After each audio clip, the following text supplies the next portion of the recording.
आज हम हिस्ट्री के प्रिंट कल्चर में जो टॉपिक ले रहे हैं वो है women and print in India.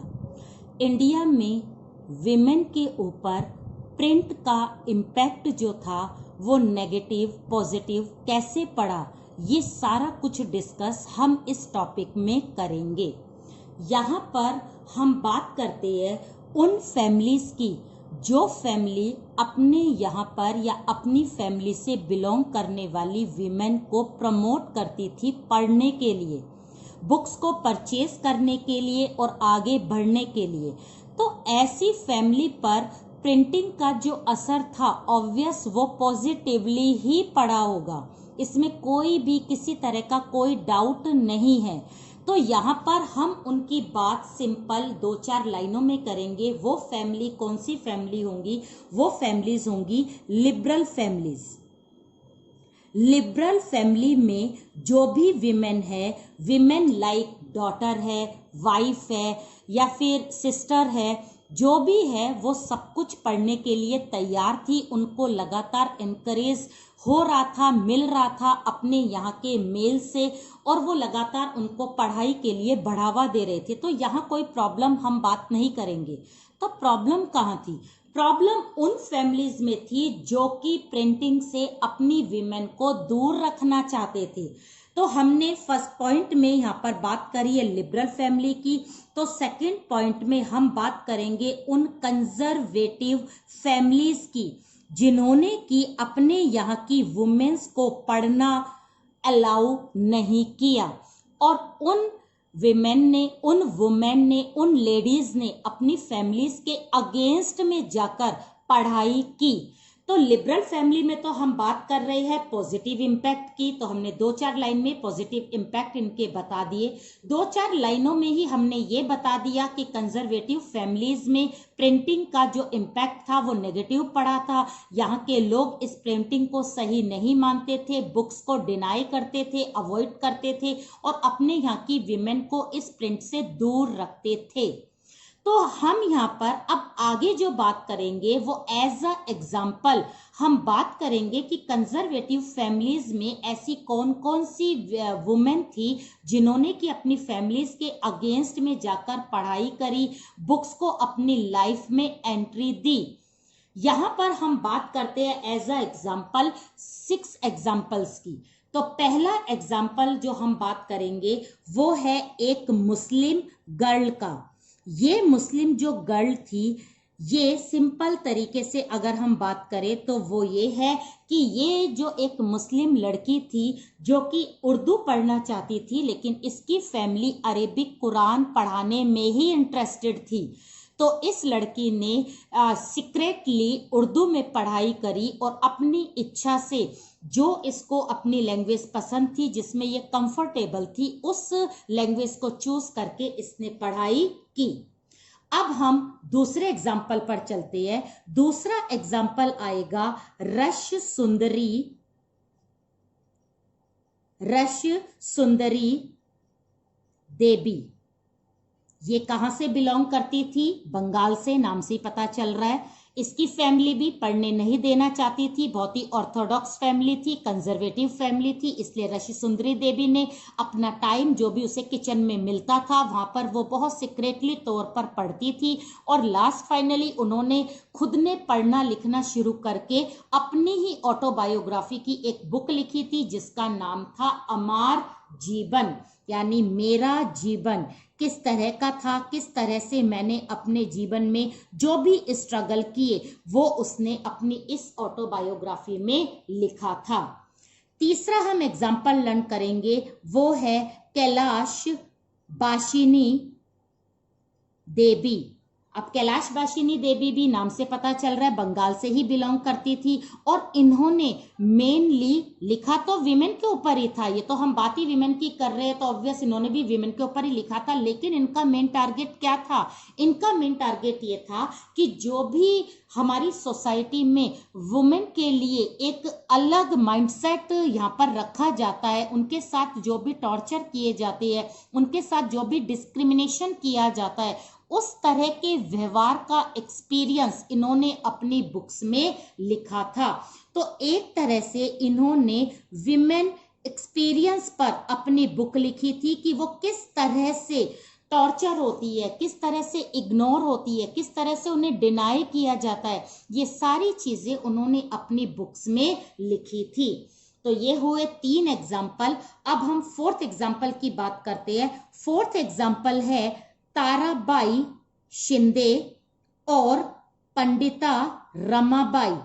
ठीक है, ये 2 अलग अलग लेडी है, दोनों ने ही एक अपना फोकस लिया था, वो लिया था विडोज को। विडोज जो है, और वो भी विडो कहाँ की, जो हिंदू रिलीजन से है, और हिंदू रिलीजन में भी कौन, अपर कास्ट। तो यहाँ पर इन्होंने उन विडोज की जो प्रॉब्लम्स होती है, जो उनके साथ ट्रीट किया जाता है, जो उनके साथ उनका स्टेटस होता है सोसाइटी में, उन सारी बातों को अपनी बुक्स में लिखा था। तो यहाँ पर मेनली बात किसकी आएगी, विडोज की।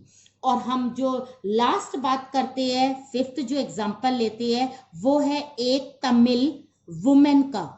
इस तमिल वुमेन का नाम आपकी एनसीईआरटी में नहीं दे रखा है, मुस्लिम गर्ल का नाम भी नहीं दे रखा है, तो आपको भी लड़ना ही करना है। तो एक तमिल वुमेन जिसने अपने बारे में ये लिखा कि मेरी लाइफ में जब हैप्पीनेस आई, जब उसने अपनी लाइफ में किसको इन्वॉल्व करा, बुक्स को। तो यहाँ पर आपको ये छोटे छोटे एग्जाम्पल या तो ये 3 मार्क्स में आ जाते हैं, नहीं तो 1 मार्क में जरूर आते हैं। तो आपको ये ध्यान रखना है कि ये 5 एग्जाम्पल हमें इस बात के लिए शो कर रहे हैं कि कंजर्वेटिव फैमिलीज ने बहुत ज्यादा बाउंडेशन की, लेकिन उसके बाद भी वहां की जो लेडीज थी, जो महिलाएं थी, उन्होंने प्रोटेस्ट करके बुक्स को अपने लाइफ में जगह दी, उनको स्पेस मिला। तो यहाँ पर हम वुमेन की बात कर रहे हैं, तो फर्स्ट यहाँ पर बात आएगी लिबरल फैमिलीज की, सेकंड हमने बात करी कंजर्वेटिव फैमिली की। अब हम बात करते हैं नेक्स्ट। तो नेक्स्ट जो 3rd पॉइंट आएगा वो आएगा हिंदी प्रिंटिंग का। हमने लास्ट जो वीडियो देखी थी उसमें हमने देखा था कि हिंदी प्रिंटिंग सबसे लास्ट में आई थी, और हिंदी प्रिंटिंग कब आई थी, 1870s में। सबसे पहले जो लैंग्वेज थी वो कोंकणी और कन्नड़ थी, उसके बाद तमिल और मलयालम आई, फिर इंग्लिश में प्रिंटिंग स्टार्ट हुई, और लास्ट फाइनली 1870s तक आते आते हमारी इंडिया में प्रिंटिंग जो थी वो हिंदी में स्टार्ट हो गई। और हिंदी में जैसी प्रिंटिंग स्टार्ट हुई, सबसे ज्यादा असर, इम्पैक्ट किस पर पड़ा, विमेन पर पड़ा, क्योंकि हमारे यहाँ की इंडियन विमेन ना तो इतनी ज्यादा तमिल को जानती थी, ना मलयालम को, इंग्लिश तो उनका बहुत दूर से कोई रिलेशन नहीं था। तो जैसे ही हिंदी में जब बुक्स आने लगी तो वो और ज्यादा मोटिवेट होने लगी कि हम बुक्स को पढ़ेंगे। बुक्स में वही नॉर्मल बातें थी जो आपने ऋषि सुंदरी देवी की देखी थी, कैलाश बाशी ने की, ताराबाई शिंदे, इन्होंने जो भी कुछ लिखा था, अब सारा कुछ प्रिंट किस में हो रहा था, हिंदी में। तो यहाँ पर सारी वो जो भी विमेन थी वो इनकरेज होती थी कि हमें बुक्स को पढ़ना है, और उनको समझ में भी आने लगा था। तो इस तरह से हिंदी प्रिंटिंग का कंट्रीब्यूशन जो था वो विमेन पर पॉजिटिवली पड़ने लगा। अब हम 4th पॉइंट लेते हैं विमेन में ही, वो हम लेंगे पंजाब। पंजाब में जो लिटरेचर मैटर पब्लिश होता था वो मेनली किसको फोकस किया जाता था, वो विमेन को फोकस किया जाता था। ये चीज आपको ध्यान रखनी है पंजाब के बारे में। अब पंजाब के लिए आप 2 चीज लर्न कर लेना, एक तो वहां के राइटर जिनका नाम था राम चड्ढा, ठीक है, और आप एक दूसरा सोसाइटी का नाम ध्यान रख लेना जिसका नाम था खालसा ट्रैक्ट सोसाइटी। ओके, तो अब ये 2 नाम अगर आपको याद रह गए तो आपको अपने आप याद आ जाएगा कि पंजाब के एक राइटर थे राम चड्ढा, जिन्होंने एक बुक लिखी थी जिसका नाम था स्त्री धर्म विचार, जिसमें उन्होंने यानी राम चड्ढा ने अपनी स्त्री धर्म विचार में फीचर्स ऑफ ओबीडियंट वाइफ पूरा डिस्क्राइब किया था कि एक ओबीडियंट वाइफ के फीचर्स क्या क्या होने चाहिए। दूसरी तरफ खालसा ट्रैक्ट सोसाइटी जो पंजाब की थी उसने भी विमेन को फोकस रखा, और उन्होंने बहुत सस्ती बुक को पब्लिश करा ताकि जो विमेन है वो उसे ज्यादा से ज्यादा परचेस कर सके, और उनकी सोसाइटी की जो बुक होती थी उसका मेन टारगेट होता था कि वो गुड वुमेन की क्वालिटी के बारे में बताए। तो कुल मिलाकर इन वाली चीजों ने, यानी इस ऑर्गेनाइजेशन ने और इस राइटर ने बहुत ज्यादा इम्पैक्ट डाला विमेन पर। उस समय विमेन के लिए नई नई बुक्स को पब्लिश करने का काम बड़ा डिफिकल्ट होता था, लेकिन राम चड्ढा ने और इस खालसा ट्रैक्ट सोसाइटी ने उस काम को बहुत इजी बनाया। अब हम लास्ट पॉइंट जो इस टॉपिक का करेंगे वो है बटला। अब ये बटला प्लेस कहां पर है वो आपको लर्न करना है, कैलकाटा। और कैलकाटा कहाँ है वो सबको पता है, बंगाल में। अब जो बटला एक प्लेस है उसको हम क्यों पढ़ रहे हैं, इसके अगर हम 3 फीचर्स कहे तो 3 फीचर्स में आपको ध्यान रखना है, क्योंकि ये 3 मार्क्स में आता है। तो बटला के 3 फीचर्स ये है कि ये एक ऐसी प्लेस थी जहां पर हर टाइप की बुक्स क्या होती थी, मिलती थी। तो हर टाइप की बुक्स जो थी वो अवेलेबल रहती थी, चाहे वो बुक्स रिलीजन से हो, चाहे वो बुक कोई स्कैम की हो, चाहे वो बुक जो है वो कोई मिस्टिकल हो। आपको कोई भी बुक चाहिए, आप बंगाल में कैलकाटा के बटला जगह पर आ जाओ, वहां पर आपको हर तरह की बुक्स मिलेंगी। तो जो विमेन थी वो यहाँ से सारी बुक्स को परचेज कर सकती थी। दूसरी यहाँ की फीचर्स थी वो थे पेडलर्स। अब ये पेडलर्स कौन थे, हमने लास्ट वीडियो में पेडलर्स की बात की हुई है। पेडलर्स वो होते थे जिनको कि शॉपकीपर हायर करते थे और ये डोर टू डोर सर्विस को प्रोवाइड करवाते थे। इट मीन्स ये पेडलर्स बटला से काफी सारी बुक्स को ले जाकर घर पर ही बुक्स को देते थे। तो जिस तरह से ऑनलाइन सर्विस होती है उस तरह से ऑनलाइन सर्विस कौन कर रहा है, पेडलर्स कर रहे हैं। और लास्ट जो इस बटला प्लेस की फीचर्स थी वो ये था चीप एडिशन। इसका मतलब है यहाँ पर जो बुक्स होती थी उनकी कॉस्ट बहुत कम होती थी, बहुत सस्ती बुक यहाँ पर मिलती थी, इसलिए हर कोई पर्सन यहाँ की बुक को परचेज कर सकता था। तो यहाँ पर मेनली कौन आएगी, वीमेन आएगी, क्योंकि वो अपने पैसे बचाकर बुक्स को खरीदने की कोशिश करती थी, इसलिए वो चाहती थी सस्ती से सस्ती बुक हमें मिले। तो इस तरह से हमने यहाँ पर विमेन का जो भी असर हुआ है, प्रिंटिंग का असर जो भी विमेन पर हुआ है वो हमने ये पूरा देखा है। अब हम नेक्स्ट पर चलते हैं। नेक्स्ट टॉपिक हमारा आएगा पुअर पीपल। पुअर पीपल कह लो या फिर आप इनको कह लो लोअर क्लास। इंडिया में जो लोअर क्लास थी उन पर भी प्रिंटिंग का असर बहुत ज्यादा पड़ा था। अब इन पर क्या क्या असर पड़ा, इसका पहला पॉइंट हम देखते हैं, वो है लाइब्रेरीज। अगर हम लाइब्रेरीज की बात करें तो लाइब्रेरीज जो है वो वर्कर्स या लोअर क्लास की लाइफ में बहुत बड़ा कंट्रीब्यूशन या मेजर रोल प्ले करती है। ये पब्लिक लाइब्रेरी सेटअप की गई स्पेशली लोअर क्लास के लिए, ताकि ये लोअर क्लास अपना काम करने के बाद शाम को इस लाइब्रेरी में आकर बैठे और यहाँ पर पढ़ाई करे। यहाँ से बुक्स भी रेंट पर लेकर जाए, रेंट बहुत कम लिया जाता था या फिर लिया ही नहीं जाता था। तो ये लाइब्रेरीज उनके लिए बहुत बड़ा हेल्पफुल थी और वो हेल्प करती थी ताकि ये लोअर क्लास या पुअर पीपल जो थे वो ज्यादा से ज्यादा पढ़े। दूसरी चीज हम यहाँ पर बात करते हैं वो है थिंकर्स, स्कॉलर्स जो भी थे हमारी सोसाइटी के, उन्होंने भी एनकरेज करा हमारे यहाँ की पुअर पीपल को पढ़ने के लिए, लोअर क्लास को आगे बढ़ने के लिए।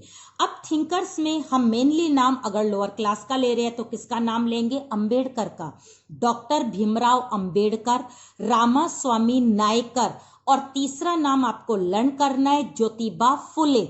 इन तीनों के नाम आप अपने माइंड में फीड कर लो कि ये ऐसे थिंकर्स थे जिन्होंने सिर्फ और सिर्फ लोअर क्लास को आगे बढ़ाने के लिए ही काम किए। लेकिन यहाँ पर ज्योतिबा फुले की एक बुक आपको लर्न करनी है जो लगातार 1 मार्क में हमेशा आ जाती है कि ज्योतिबा फुले ने जो एक बुक लिखी थी उसका नाम क्या था, उसका नाम था गुलामगिरी। नाम से ही पता चल रहा है कि जो गुलाम बनते हैं वो लोअर क्लास के लोग होते हैं। अगर ये चाहे कि हम गुलाम ना बने तो इन्हें ज्यादा से ज्यादा पढ़ना चाहिए ताकि ये इस गुलामगिरी से छूट जाए। ओके, अब हम लास्ट बात करते हैं, वो है वर्कर्स की। लाइब्रेरी के कारण, थिंकर्स के मोटिवेट करने के कारण बहुत सारे वर्कर्स ने पढ़ना शुरू कर दिया और उन्होंने अपनी अपनी बुक लिखनी शुरू कर दी। हम यहाँ पर सारे वर्कर्स का नाम नहीं लर्न कर रहे हैं, सिर्फ आपकी एनसीईआरटी में 2 वर्कर्स का नाम दे रखा है और दोनों ही वर्कर्स जो है वो कानपुर से बिलोंग करते हैं। फिर वापस सुनो, वर्कर्स जो थे वो कानपुर से बिलोंग करते थे, कानपुर की इंडस्ट्री में काम करते थे। उनका जो नाम था, एक का नाम था काशी बाबा और दूसरे का नाम था सुदर्शन चक्र। तो एक का नाम था काशी बाबा और दूसरे का नाम था सुदर्शन चक्र। ठीक है, काशी बाबा ने अपनी जो बुक लिखी थी उसका नाम था छोटे और बड़े का सवाल। तो छोटे और बड़े कौन लोग होते हैं? छोटे लोग होते हैं लोअर क्लास के, बड़े लोग होते हैं रिच लोग। यही बात काशी बाबा ने अपनी बुक में लिखी थी। दूसरी तरफ सुदर्शन चक्र ने एक सीरीज लिखी थी और इस सीरीज का नाम था सच्ची कविताएं। तो इसका मतलब है सच्ची कविताओं में उन्होंने अपना सच लिखा था, अपनी लाइफ का सच, की एक लोअर क्लास कौन कौन सी प्रॉब्लम को फेस करता है। उसके लाइफ का सच है उसकी पॉवर्टी, उसकी स्टारवेशन, उसकी अनएम्प्लॉयमेंट। ये जो प्रॉब्लम्स है, ये जो बीमारी है, ये सच्ची बीमारियां है जो कि लोअर क्लास फेस करती है। तो ये सारी चीजें वर्कर्स ने पढ़ लिख कर ही पॉसिबल की और उनको पढ़ाने लिखाने के लिए एनकरेज किसने करा? थिंकर्स ने। और उनके लिए प्रैक्टिकली हेल्प किसने करा? लाइब्रेरीज ने। तो इस तरह से प्रिंटिंग का जो इंडिया पर असर पड़ रहा था पुअर क्लास पर, वो भी बहुत ज्यादा पॉजिटिवली था। लगातार जो लोअर क्लास के लोग थे वो पढ़ लिख रहे थे ताकि वो अपनी गुलामगिरी से छूट जाए और वो आगे की तरफ यानी रिच की तरफ बढ़े, अपना इकोनॉमिक स्टेटस भी क्या करे? चेंज करे। तो इस तरह से ये टॉपिक हमारी इंडिया में कंप्लीट होता है और हम इस चैप्टर का लास्ट टॉपिक जो डिस्कस करते हैं वो है सेंसरशिप।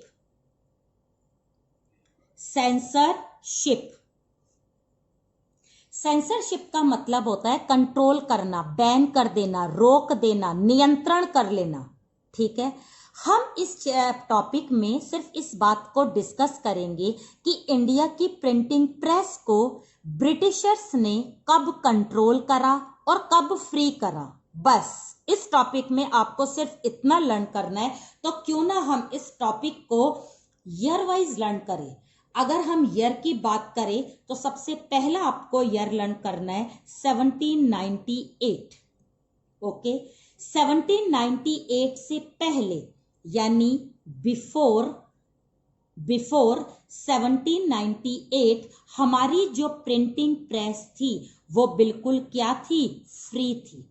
वो फ्रीडम यूज कर रही थी और वो किसी भी तरह से कुछ भी पब्लिश कर देती थी, जो भी उसको सही लगता था। क्रिटिसाइज करना, किसी को एनकरेज करना, किसी के फेवर में बोलना, किसी के अगेंस्ट में बोलना, इट मीन्स हमारी इंडिया की प्रिंटिंग प्रेस फ्री थी। ओके, इस फ्रीडम से जो ब्रिटिशर्स थे वो भी बहुत डरे रहते थे और उनको लगता था कि ये जो लोग हैं यानी जो प्रिंटिंग प्रेस के एडिटर है वो कुछ भी लिख देते हैं, अगर ये वाली बात यूके में पता चली तो हमारी जॉब चली जाएगी। लेकिन फ्रीडम थी इसलिए प्रिंटिंग प्रेस जो चाहे वो लिखती थी। इस तरह का स्टेटस हमारा था 1798 से पहले। फिर क्या हुआ? फिर हम लर्न करते हैं 1820s। अब 1820s में क्या हुआ? 1820s में जो अभी मैंने डर बताया था ब्रिटिशर्स ऑफिसर का, ये डर 1820s में शो होने लगा कि ये जो प्रिंटिंग प्रेस है ये कुछ भी लिख देती है। इस तरह से लिखने से यूके की गवर्नमेंट एक्शन ले सकती है। तो यहाँ पर 1820s में क्या हुआ? हमारे यहाँ पर कैलकाटा सुप्रीम कोर्ट ने बैन लगा दिया। ओके, बैन किस पर लगाया? प्रिंटिंग प्रेस पर लगा दिया। और उन्होंने कहा कि अब हर कुछ जो भी प्रिंटिंग प्रेस में प्रिंट होता है वो सारा कुछ प्रिंट नहीं होगा। अब जैसे ही कलकत्ता सुप्रीम कोर्ट ने बैन लगाया तो हमारे जो एडिटर्स थे, जो भी एडिटर्स उस समय काम करते थे, उन्होंने 1835 में एक पिटीशन कलकत्ता सुप्रीम कोर्ट में डिपॉजिट की, यानी उसको दायर किया। तो इन एडिटर्स का कहना था कि हमें वही वाली फ्रीडम चाहिए जो इस समय थी, यानी 1798 में थी। अब यहां पर 1835 में जो एडिटर्स थे उन्होंने जो पिटीशन फाइल की थी, इन एडिटर्स के पिटीशन पर जो बेंटिक थे उन्होंने लॉ को रिवाइज करने का प्रॉमिस किया, ठीक है, लेकिन उन्होंने लॉस को रिवाइज नहीं कर पाए या उन्होंने नहीं किया। उसी समय दूसरे जनरल आ गए और दूसरे जनरल का नाम था मकाले। मकाले ने वापस से वही फ्रीडम देती जो 1798 से पहले थी। तो यहां पर आपको ध्यान रखना है, 1835 में एडिटर्स ने पिटीशन फाइल करी। इस पिटीशन पर जो बेंटिक था उसने लॉज को रिवाइज करने के लिए कहा, लेकिन लॉज रिवाइज नहीं हुए। तो मकाले जब वापस मतलब दूसरे जनरल आए तो उन्होंने हमारी प्रिंटिंग प्रेस को उसी तरह की फ्रीडम दे दी जो 1798 से पहले की थी। हमें फ्रीडम मिल गई और हम क्या हो गए, वापस से अपने प्रिंटिंग प्रेस के थ्रू लोगों को क्रिटिसाइज करने लगे, फेवर करने लगे, अपोज करने लगे, अपना काम शुरू हो गया। लेकिन उसी समय फिर आपको एक और लर्न करना है, ये है 1857 का बहुत बड़ा रिवॉल्यूशन हुआ था। फर्स्ट रिवोल्ट था फ्रीडम के लिए, जिसको देखकर ब्रिटिश गवर्नमेंट डर गई थी और उन्होंने सबसे पहले हमारी प्रिंटिंग प्रेस को टोटली बैन कर दिया। उन्होंने कहा प्रिंटिंग प्रेस किसी भी तरह से ओपन नहीं होगी, उनकी फ्रीडम बैन है, आज से वो वही चीज प्रिंट करेगी जो हम चाहेंगे। तो यहां पर उन्होंने बैन किस तरह से किया, 1878 में उन्होंने एक एक्ट पास कर दिया, ठीक है। इस एक्ट का नाम था वर्नाक्यूलर प्रेस एक्ट। और यहां पर क्या हुआ था, रिवोल्ट हुआ था।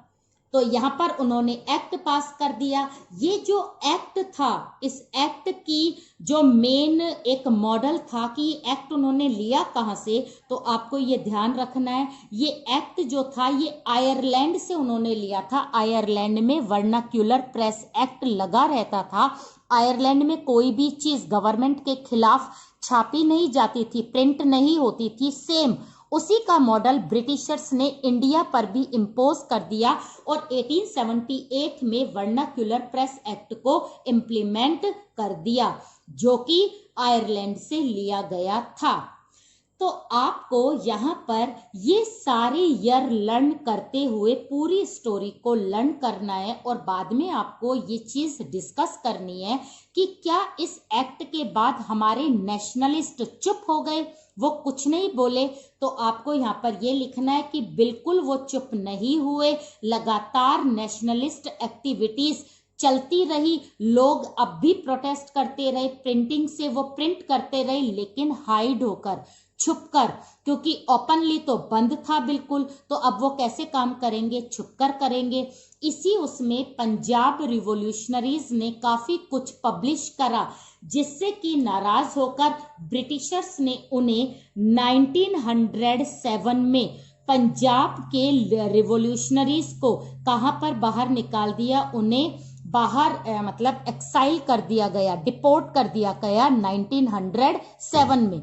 जब इस बात की इंफॉर्मेशन किसको पता चली, ये बात पता चली तिलक को, यानी बाल गंगाधर तिलक को। जब पंजाब के रिवॉल्यूशनरीज के बारे में पता चली तो तिलक ने अपनी मैगजीन, कौन सी, केसरी मैगजीन में पंजाब के बारे में सब कुछ लिख डाला कि इस तरह से ब्रिटिशर्स ने उनके साथ में किया है और उन्हें इतना ज्यादा टॉर्चर किया है। तो जब ये बात ब्रिटिशर्स को पता चली तो अगले ही साल यानी 1907 में तो पंजाब के रिवोल्यूशनरीज यहां से बाहर निकले और अगले ही साल यानी 1908 में तिलक को भी एक्साइल कर दिया गया, मीन्स डिपोर्ट कर दिया गया। लेकिन ये प्रोटेस्ट फिर भी आगे नहीं रुका। हाँ, आपका चैप्टर जरूर कंप्लीट हो गया है, चैप्टर यहीं पर रुक गया है। तो हमने हिस्ट्री का ये प्रिंट कल्चर के लास्ट 3 टॉपिक इस वीडियो में अच्छे से क्लियर करे हैं, जिसमें फर्स्ट विमेन को देखा है, इंडिया की विमेन पर प्रिंटिंग का असर कैसे कैसे पड़ा, अच्छा बुरा कौन कौन लेडीज थी जिन्होंने की अपनी अपनी बुक्स लिखी थी। दूसरा आपने देखा पुअर पीपल जो यहाँ की लोअर क्लास थी उस पर क्या असर पड़ रहा है, और यहाँ के जो वर्कर्स थे उन्होंने कौन कौन सी बुक लिखी, वो किससे मोटिवेट हुए थे, वो कौन कौन से थिंकर्स थे, और ये वर्कर्स कहाँ पर जाकर पढ़ते थे, वो लाइब्रेरीज क्या थी, वो सारी चीज आपने पढ़ी। और लास्ट फाइनली आपने देखा कि इंडिया में प्रिंटिंग प्रेस को कब कब सेंसर किया गया। तो हम अगर कब की बात करें तो 1820s में सेंसर किया गया, उसके बाद 1878 में सेंसर हुआ। 1835 में एडिटर्स ने पिटीशन फाइल करी थी, 1857 में फर्स्ट रिवोल्ट हुआ था, 1820s में पहली बार कलकत्ता सुप्रीम कोर्ट ने हमारी प्रिंटिंग प्रेस की फ्रीडम पर कंट्रोल लगा दिया था। तो ये सारी चीज आपको ईयर वाइज लर्न करनी है और इस चीज को अच्छे से समझना है।